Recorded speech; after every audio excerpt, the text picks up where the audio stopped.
కాబట్టి ఇక్కడ రాష్ట్ర ప్రభుత్వం విన్ అయిందనో ఇంకోటని కాదు.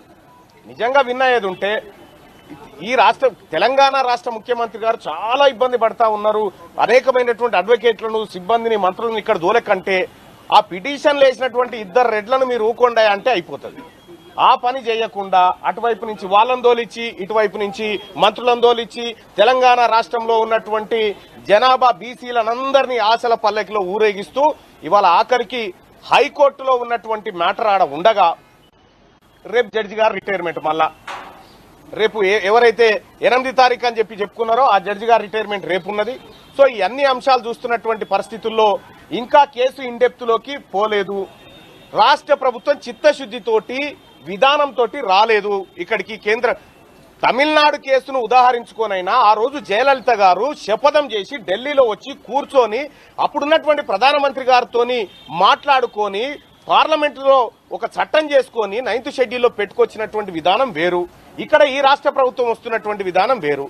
ఈ రాష్ట్ర ప్రభుత్వం ఏంటంటే సాటుంగా గొంగడి మాటన చీకట్లో వీళ్ళకు రిజర్వేషన్ కాగితం వీళ్ళ చేతిలో పెట్టొచ్చని చూస్తా ఉన్నది. కానీ న్యాయస్థానాల ద్వారా ఇది నిజమైనటువంటి రిజర్వేషన్ గా నిలబడదు.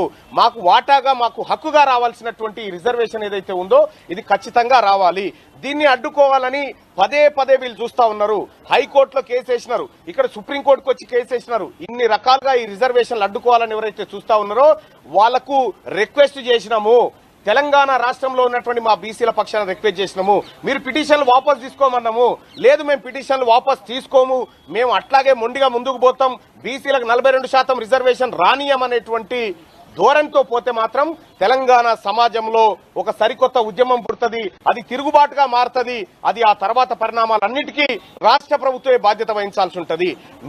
మీ రెడ్డి జాగృతికి సంబంధించినటువంటి వాళ్ళే పిటిషన్లు వేస్తారు.